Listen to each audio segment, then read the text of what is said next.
Wow, kamu pemecah belah umat, kamu unyil, kamu Yahudi pesek. Nanti dulu, jangan marah-marah. I love you. Baca kitabnya dari kanan ke kiri, jangan yang dari kiri. Jelas itu tidak bisa baca kitab.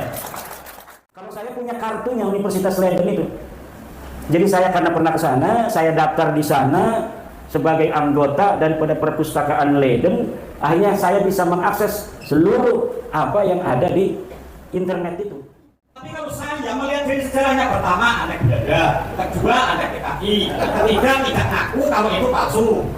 Loh, walaupun alim apa dia pemalsu duit dihukum, apalagi pemalsu nabi, ya tinggal menunggu pembakaran menurut saya.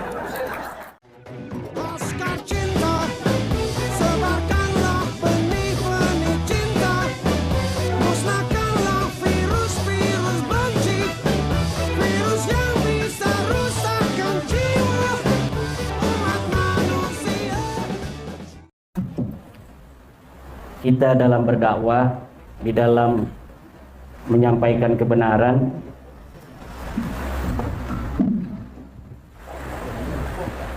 itu jangan ingin cepat-cepat selesai.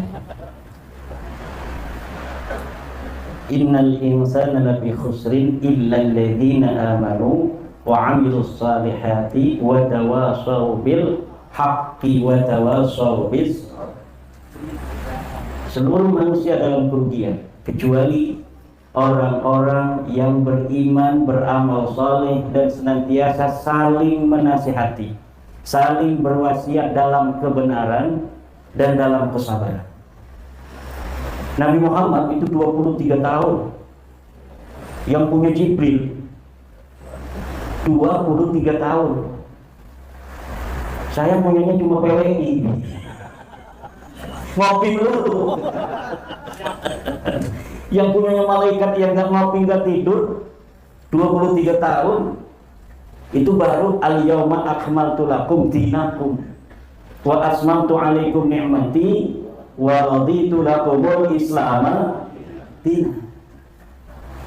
Ini baru 2 tahun, masih 21 tahun lagi kalau kita melihat perjuangan Nabi. Siapa yang pertama pecah? Keluarga Nabi dulu. Abu Lahab dengan Hamzah. Hamzah masuk Islam, Abu Lahab tidak masuk Islam. Ada yang tengah-tengah, Abu Thalib. Mirip sekarang juga. Ada yang langsung gagah perkasa kayak Hamzah, Muhammad benar, betul? Ada yang kayak Abu Lahab, salah, sesat itu Muhammad, Khawarij. Ada yang kayak Abu Thalib kesana, guys, ulah, jangan mau nyakitin, hadapin saya. Kan ada yang begitu.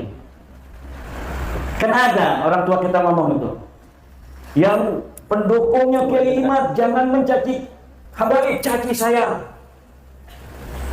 Pendukung Habib jangan caci Kiai Imad, caci saya. Pendukung Imad jangan caci Habib, caci saya. Itu Abu Thalib itu. Abu Thalib. Kenapa? Ya karena kebenaran apabila diberikan pasti akan membawa sebuah konsekuensi. Hati manusia itu diciptakan oleh Allah unik. Hati manusia diciptakan oleh Allah unik. Setiap kita nih hadirnya satu, matanya seluruhnya ke saya, tapi cara memahami saya beda-beda. Ada yang apa sih maksudnya udang-udang putih, atasnya merah, ini PDI kali orang. Ada lagi yang mikir di hatinya, katanya lagi ngomongin nasabnya orang Yaman, tapi pakaiannya kayak orang Yaman. Ada lagi ibu-ibu sebelah sana, kira-kira dia ini mau kawin lagi enggak ya? Saya masih punya anak perempuan lagi takdir gitu. Itu Kiai. Macam-macam. Hati itu cara memahami, cara dalam merespon itu berbeda-beda. Jadi itu saja. Saya kan hanya meneliti nasab Pak MWC, Pak Ranting. Tidak apa namanya itu bisa menebak apa yang akan terjadi, solusinya seperti apa. Saya juga nggak paham solusinya apa. Saya nggak paham solusinya. Yang saya tahu, Habaib bukan cucu Nabi. Berdasarkan penelitian saya, berdasarkan dalil-dalil yang jelas, orang yang namanya Ubaid, yang katanya leluhurnya para Habaib, yang katanya wafat 383, katanya punya ayah namanya Ahmad bin Isa. Ini cucu Nabi asli. Dia tertulis namanya dari mulai abad ke-5, ke-6, ke-7, ke-8, ke-9. Ada semua tuh kitab-kitab nasab, duk capilnya itu. Di setiap masa ada. Ditulis Ahmad bin Isa, anaknya Muhammad An-Naqib, anaknya Ali Al-Uraidi, anaknya Ja'far Shadiq, anaknya Muhammad Al-Baqir, anaknya Ali Zainal Abidin, anaknya Husain, anaknya Siti Fatimah Az-Zahra, anaknya Nabi Muhammad. Semuanya ditulis. Sahih. Ahmad bin Isa ini adalah cucu baginda Nabi besar Muhammad SAW. Nah, ini yang wafatnya ini 345, Ahmad bin Isa, yang di kitab-kitab itu ada, dicatat anaknya cuma 3. Satu namanya Muhammad, kedua namanya Ali, ketiga namanya Husain. Jadi namanya 3. Dari mulai abad di mana dia hidup, kemudian kitab-kitab banyak dicatat, ditulis, semuanya ngomongnya begitu. Tidak ada yang mengatakan punya anak namanya Ubaid. Baru di abad 9 ada kiai namanya Ali As-Sakron. Dia nulis kitab bahwa dia namanya Ali, punya punya ayah namanya Abu Bakar, punya ayah namanya Abdurrahman, punya ayah namanya Maula Dawila, punya ayah namanya Ali Sahibud Dar, punya ayah namanya Ali Al-Ghayyur, punya ayah namanya Faqih Muqaddam, punya ayah namanya Ali, punya ayah namanya Muhammad Sahib Mirbat, punya ayah namanya Ali, punya ayah namanya Ali bin Muhammad, punya ayah namanya Alwi, punya ayah namanya Ubaid, punya ayah namanya Ahmad bin Isa. Katanya itu di kitabnya dia tuh. Itu mulainya pengakuan abad ke-9 Hijriyah. Dari mulai situlah kemudian kitab-kitab yang lain, karena dia kiai punya murid.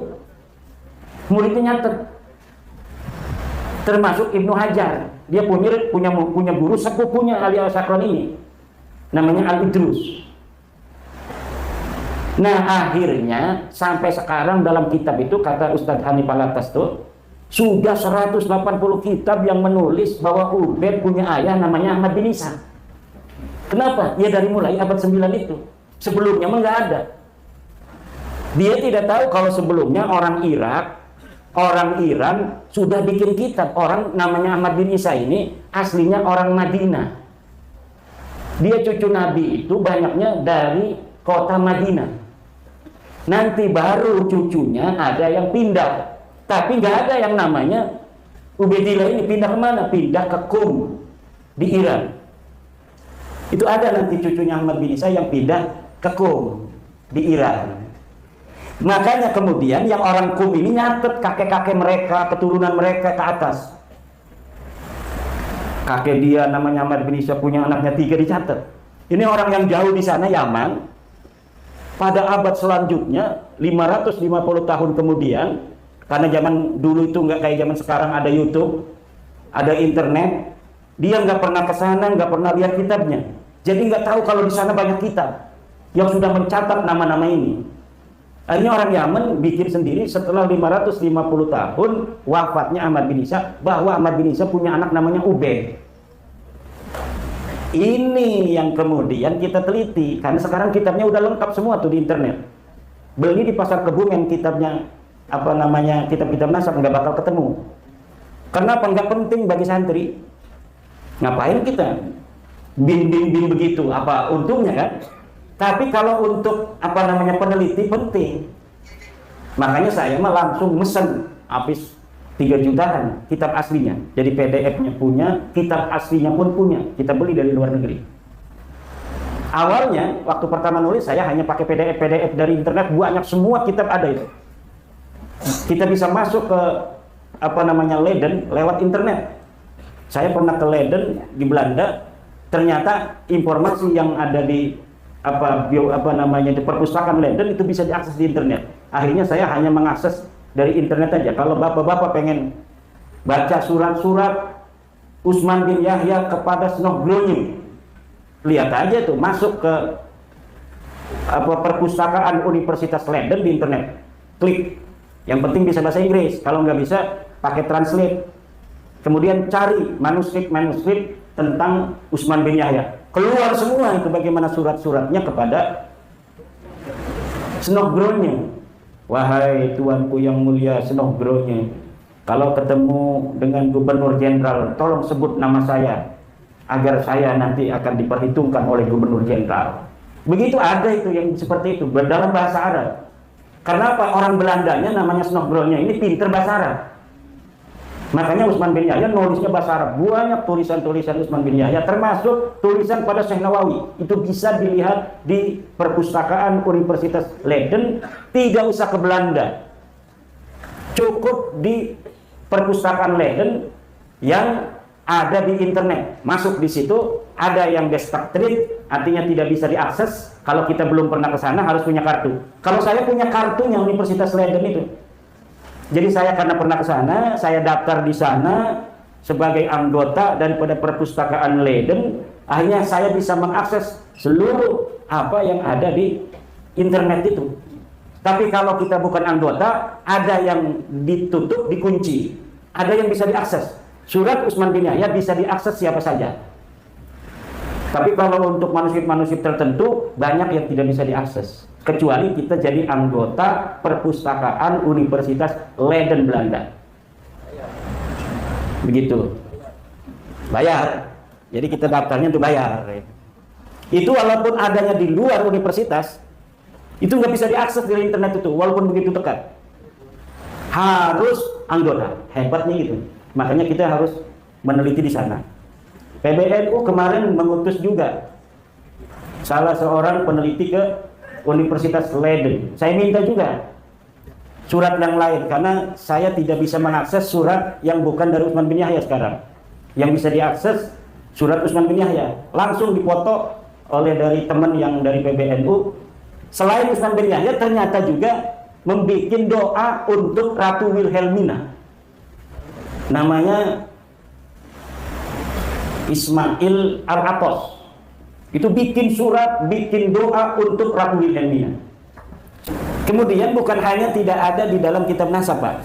Dalam sejarah pun, semua kitab sejarah yang ditulis di abad-abad itu, kan banyak itu kitab. Imam Syafi'i itu, Pak Kiai, itu wafatnya 204 Hijriah.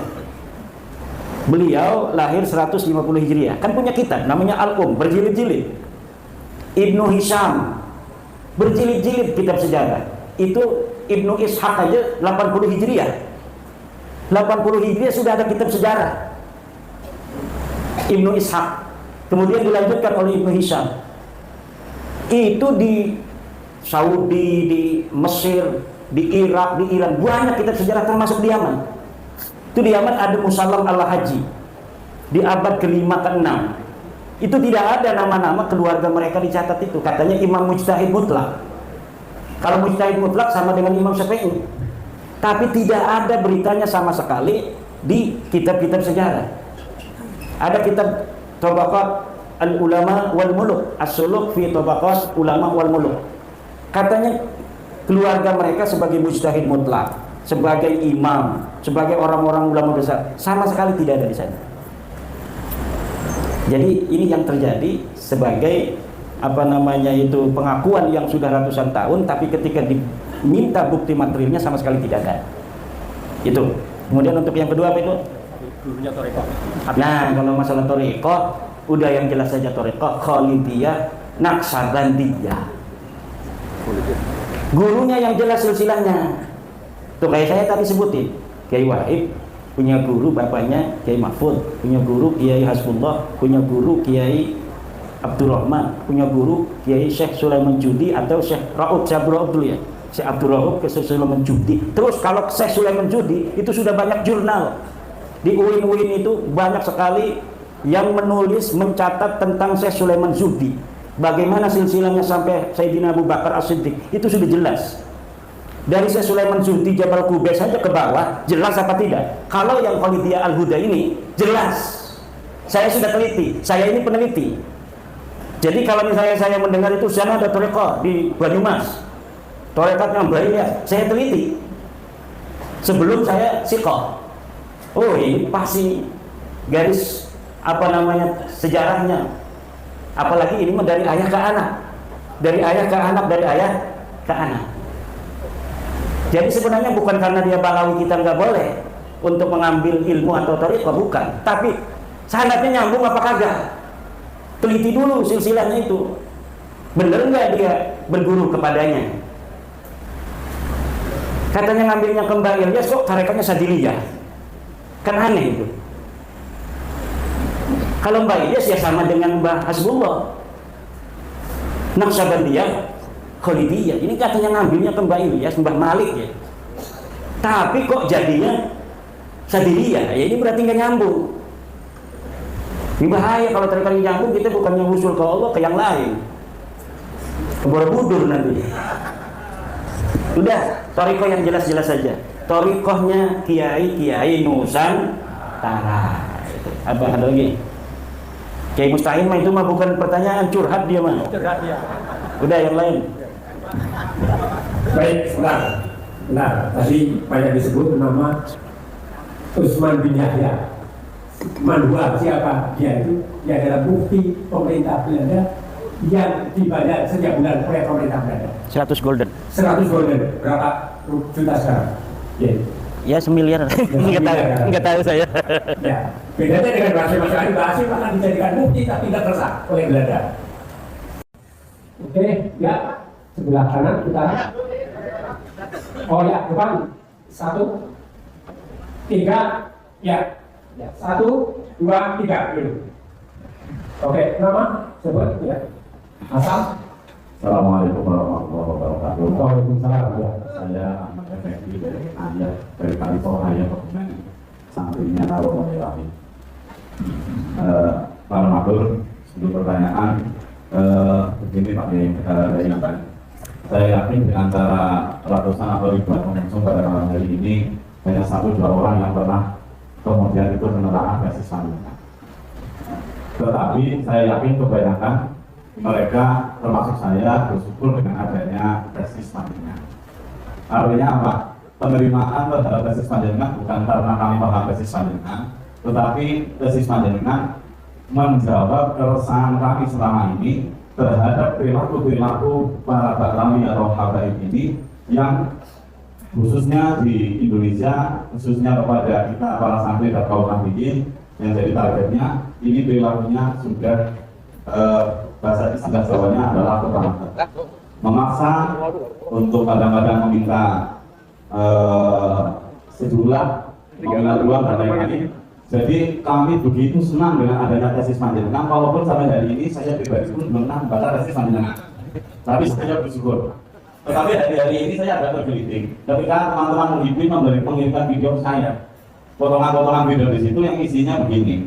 Pernyataan Yai ketika mengatakan bahwa Roma Irama adalah wali min auliyaillah. Ini saya agak bingung jawabnya.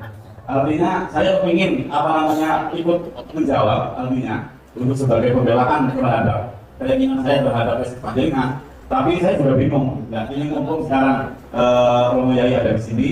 Ini Nur Pangapunten juga itu untuk pernyataan panjenengan yang mengatakan bahwa Roma Irama adalah wali min auliyaillah. Ini nanti dijelaskan sekalian biar gamblang jelas. Syukur malah di sini ada muhibin sehingga bisa langsung mendengarkan. Itu yang pertama. Yang kedua, mungkin ada dijelaskan juga karena di kalangan santri itu mereka memahami bahwa dalam urusan masak biasanya metodologi yang dipakai adalah subro wal istiqamah. Nah ini Kiai kok tidak memakai metodologi tersebut? Itu kira-kira alasan ilmiahnya seperti apa biar hari ini malam ini juga kita bisa mendengar secara langsung. Saya kira demikian. Mohon maaf apabila ada kesalahan. Allahumma muwaffiq ila aqwamit wa wassalamualaikum warahmatullahi wabarakatuh. Waalaikumsalam warahmatullahi wabarakatuh. Pak Kiai Effendi. Saya Saudara Ketua MPTNU Kecamatan Raya, Simbau Reso, Pantai Selatan. Pantai Selatan. Ada itu. Yang kedua tadi, Mas, ya kita berikan dulu.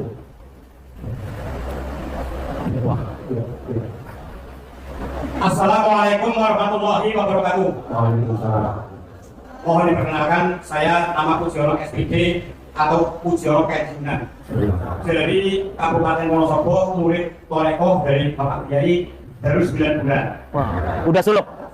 Belum. Karena mau berangkat kemarin katanya agak umroh. Alasan aja ini. Mohon maaf barangkali saya nanti agak malu atau agak salah, tapi saya sebenarnya sudah siap bertanya, nanti puji dulu saya. Pertanyaan pertama, mohon maaf, jadi saya itu kan ketua 2 MBC pada Pintar, kemudian ketua 2 PWI AKS pada Pintar. Saya kadang-kadang di sini tuh mumet karena pengurus-pengurus NU yang lain kadang-kadang mengatakan seperti ini. Jangan namanya berbeda. Kalau di sini paling alamat tetap saya hormati. Kan gitu ya, umumnya itu. Tapi kalau saya melihat dari sejarahnya, pertama ada Gedada, kedua ada PKI, ketiga tidak ngaku kalau itu palsu. Walaupun alim apa dia pemalsu duit dihukum, apalagi pemalsu nabi, ya tinggal menunggu pembakaran menurut saya. Jadi menurut saya ya kalau ngaku namanya pemalsu, kecuali dia sudah sujud syukur ada setahun berpasrah ngalah, itu mungkin baru. Mohon maaf ya. Terus kemudian yang kedua gini, juga tadi tentang makam-makam palsu perizinan Bidjahya itu sudah dihancurkan, termasuk di Jepang, perjuangan Ngalian. Terus kemudian setelah diperhatikan di situ, ada di antaranya adalah anggaran desa ya. Kemudian untuk membuat di sungai, untuk membuat gedung dan sebagainya. Nah, menurut saya itu ada beberapa pelanggaran, melanggar pemalsu, melanggar nganggur duit desa dan sebagainya. Bisakah ini dituntut menurut aturan hukum negara?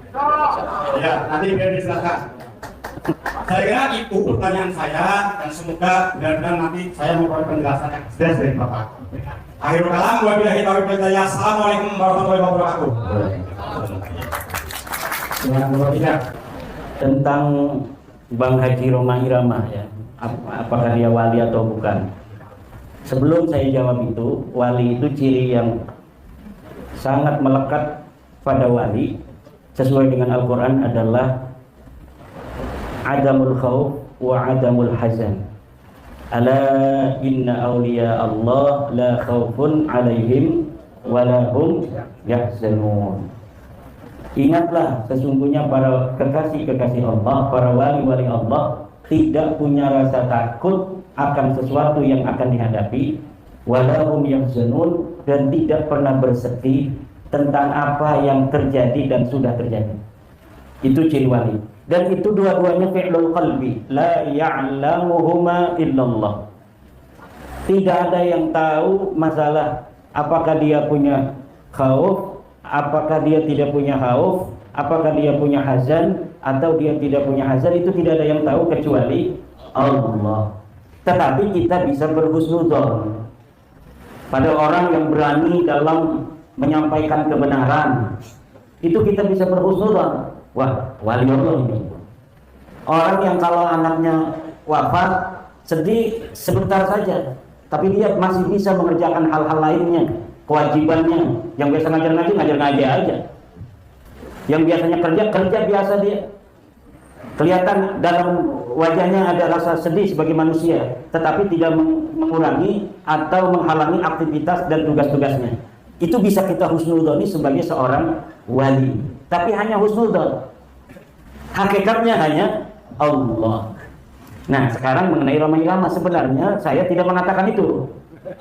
Yang saya katakan itu di Purbalingga, itu ada saksinya. Karena Mas Agus Mar ini hadir waktu itu. Saya menceritakan ada seorang kiai yang husnudzon kepada Roma Irama, menyebut Roma Irama itu waliyun min auliyaillah. Saya sebutkan juga nama kiainya, itu Kiai Haji Raden Syarif Rahmat. Masih ada di YouTube-nya. Coba lihat YouTube-nya itu. Kiai Haji Syarif Raden Rahmat, Kiai Haji Raden Syarif Rahmat menyebut Roma Irama waliullah. Itu masih ada. Lalu apakah saya setuju dengan pendapat daripada Yai Syarif itu? Setuju. Walaupun saya hanya menceritakan, tetapi saya husnudzon. Walaupun namanya wali bisa dicabut. Jadi waliullah itu bisa dicabut. Hari ini wali, besok bisa jadi mantan wali. Sekarang berani, besoknya enggak gitu kan. Sekarang dia itu ikhlas, tidak pernah bersedih kalau ada musibah dan sebagainya. Besok bisa jadi karena suatu hal keyakinannya kurang. Li'annal imana yazid wa yanqus. Iman itu bisa bertambah dan bisa berkurang. Birsiso, wali kan dulunya. Akhirnya dia menjadi seorang yang kafir. Na'udzubillah. Bukan kafir ya, melakukan dosa besar ya. Murtakibul kabair. Dia berzina, dia minuman keras dan sebagainya. Ya, jadi siapa sih yang tahu wali? Yang jelas bukan YouTuber. Sekarang yang tahu wali itu YouTuber. Ada orang gila, syuting wali majdub gitu. Akhirnya yang mensuhrah istifadah kan YouTuber. Jadi siapa yang mengangkat wali zaman sekarang? YouTuber. Jadi kalau kita pengen dianggap wali, ngasih rokok sama YouTuber. Lalu siapa yang tahu wali? Allah dan dia. Dia kalau di dalam hatinya tidak ada rasa takut terhadap apa yang akan terjadi dan tidak punya rasa sedih terhadap yang sudah terjadi, i'lamu annakum waliyun min awliyaillah. Dan tidak dibatasi namanya wali itu oleh ilmu. Wali itu tidak dibatasi oleh ilmu. Siapa saja, kalau dia punya itu, dia punya ciri kewalian. Mau dia YouTuber gak punya takut kan terhadap apa yang akan terjadi dan terhadap apa yang sudah terjadi. Dia itu punya ciri kewalian. Jangan gegabah. Jangan gegabah. Yang penting apa yang diperjuangkan adalah kebenaran. Itu ciri utamanya kebenaran. Jadi kalau beraninya itu bukan kepada kebenaran, kayak anak-anak muda yang naik motor kalau malam lampunya dimatiin, tidak punya rasa takut. Itu bukan ciri-ciri kewalian, ciri-ciri konyol itu. Anak muda sekarang itu kalau naik motor remnya diblongin. Katanya kalau naik motor masih pakai rem itu berarti pengecut. Itu anak-anak muda itu kenapa banyak kecelakaan? Begitu. Dia pakai motor nggak pakai rem. Dia pakai motor nggak pakai lampu kalau malam. Kalau masih pakai lampu katanya itu pengecut. Itu bukan berani, itu namanya konyol. Orang berani itu dia punya strategi. Kapan dia harus kelihatan ngerot, kapan dia merem. Itu namanya pemberani. Kenapa? Karena cita-citanya adalah kemaslahatan. Nah itu. Kemudian ada yang menarik tadi. Ini yang saya senang nih pertanyaannya. Pertanyaan tentang materi syuhrah istifadah. Ada digaungkan isu bahwa saya menolak syuhrah istifadah sebagai penetapan nasab. Saya tidak menolak syuhrah istifadah dalam penetapan nasab, tetapi syuhrah istifadah tidak bisa untuk mengisbat ba'lawi, nggak bisa. Syaratnya syuhrah istifadah itu dia tidak boleh bertentangan dengan bayyinah. Itu min syuruti syuhrah wal istifadah adalah tidak adanya mudafi', tidak adanya dafi' dan tidak adanya mu'arid. Misalnya begini. Saya tadi udah ngobrol sama Yai Wahid sama Pak Wakapolres tentang saya ini ngaku sebagai anaknya misalnya Yai Wahid. Tapi ketika dilihat di dalam buku catatan Yai Wahid tidak ada nama saya. Tapi kalau orang sejak kecil ikut kepada seseorang sebagai anak, lalu dikenal di desa itu dia sebagai anaknya, syuhrah istifadah itu namanya. Oh dia anaknya Kang Idris, tapi hakikatnya dia anak angkat. Bagi orang yang tahunya dia itu anaknya Kang Idris, syuhrah istifadah itu bisa untuk digunakan. Artinya bisa itu kalau dia ditanya, itu anak siapa? Anak Kang Idris. Itu tidak dianggap berdusta dalam kesaksian, walaupun dengan Al-Quran. Misalnya, ayo bersumpah demi Allah bahwa si fulan ini anak Kang Idris. Demi Allah, si fulan ini anaknya Kang Idris. Itu namanya tidak berdosa mengisbat seorang anak yang sudah syuhrah istifadah. Mengenai benar atau tidaknya dia itu anak Kang Idris, itu hal lain. Jika tiba-tiba datang saksi dari keluarganya anak angkat ini mengatakan dia itu anak saya, dan saya memberikan kepada Kang Idris waktu bayi, dan ini buktinya, ini fotonya, sidik jarinya, kan bayi sekarang disidik jari ya ini. Jadi di surat itu, di surat kelahiran sidik jarinya ada. Pas disidik jari diperiksa sama, bener ini, berarti ini sudah ada bayina bahwa dia bukan anak Kang Idris. Nah, surah istifadah kalau sudah ada mudafi begini, sudah ada mu'arif, sudah ada dafi, maka ini sudah tidak bisa digunakan. Sekarang kan Habib surah istifadah nih, sejak 2002, sebelum 2002 dia sebagai turunan Nabi. 2022, sebelum 2022 ini dia surah istifadah turun Nabi. Sekarang saya bawa bukti, ini kitab abad keempat, namanya Siri Silsilatul Alawiyah. Ini kitab abad kelima, namanya Tahdhibul Ansab, namanya Al-Majdi Muntaqilatul Qalibiyah. Ini kitab abad ke-6 597 Hijriah, namanya As-Sajarah Al-Mubarakah. Ini abad ke-7, namanya Al-Fahri. Ini abad ke-7, namanya Al-Asili. Ini abad ke-8, namanya As-Sabatul Musal. Ini abad ke-9, namanya Umdatul Talib. Tidak ada Ubaid sebagai anak Ahmad. Nah, kalau sudah ada bukti begitu, surah istifadah sekarang ini gugur semua. Gugur semua, diambil darahnya, diperiksa, beda juga dengan turunan Nabi yang lain. Ya udah, double itu. Cuma saya sudah mengatakan itu, bahwa ketika kita sudah tahu begini, tidak mesti kita ini bermusuhan. Kalau dirinya sendiri mereka ini mau mengaku sebagai cucu Nabi, ya silakan aja. Ada yang ngajak mubahalah sama saya, namanya Agus Abu Bakar Al-Habsyi. Ayo mubahalah, siapa yang kenal anak Allah? Tidak mau saya. Kenapa?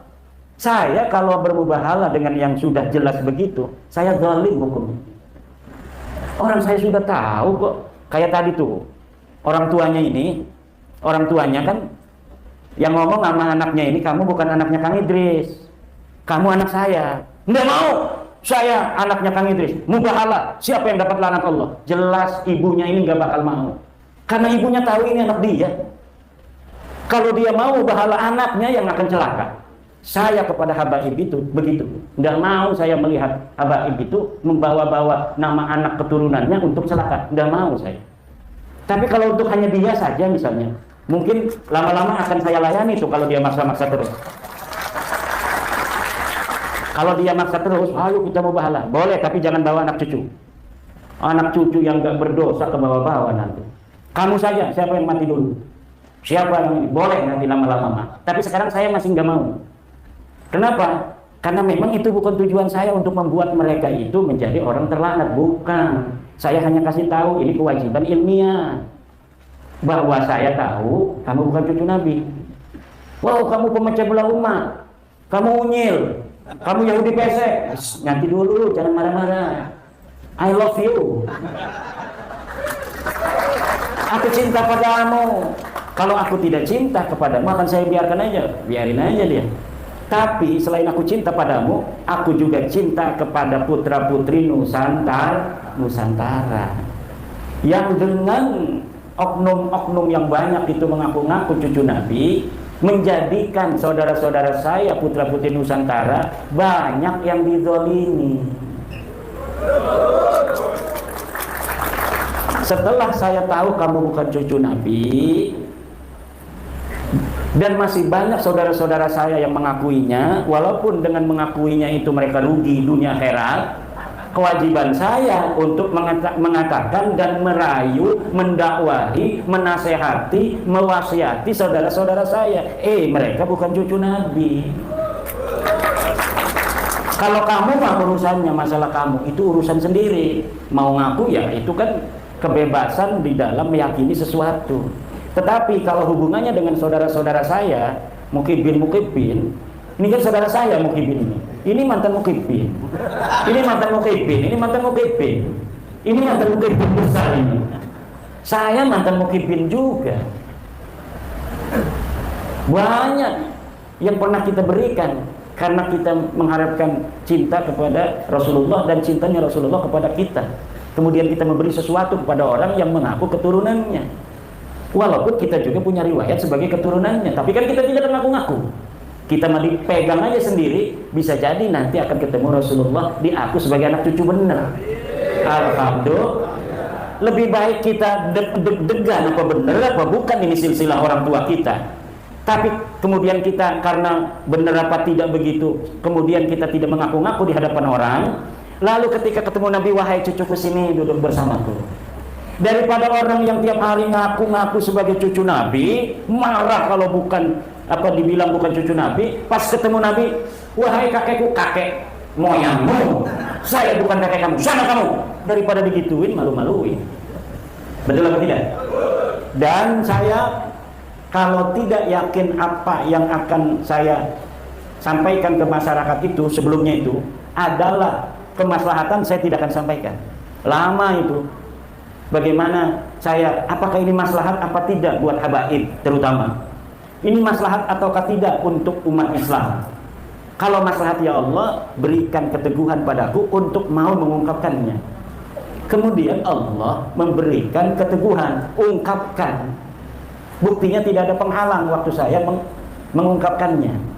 Ketika saya taruh itu di web pondok pesantren saya, langsung mendapatkan apresiasi dari seorang doktor Universitas Islam Indonesia Internasional yang di Depok.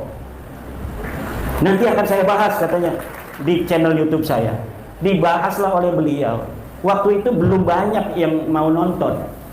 Karena beliau kan seorang ilmuwan kan ngomongnya ngebosenin. Ngomong namanya ilmuwan.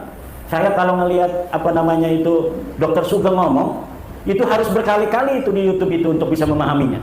Beda kalau dengan kiai itu ngomongnya karena biasa dengan orang-orang awam, jadi cara menyampaikannya langsung dipahami orang awam. Kalau ilmuwan-ilmuwan yang di kampus, itu kalau Pak Dr. Sugeng Sugiarto itu nerangin DNA, saya puternya berulang-ulang. Akhirnya saya tulis lagi dengan bahasa sederhana agar bisa dicerna oleh masyarakat awam.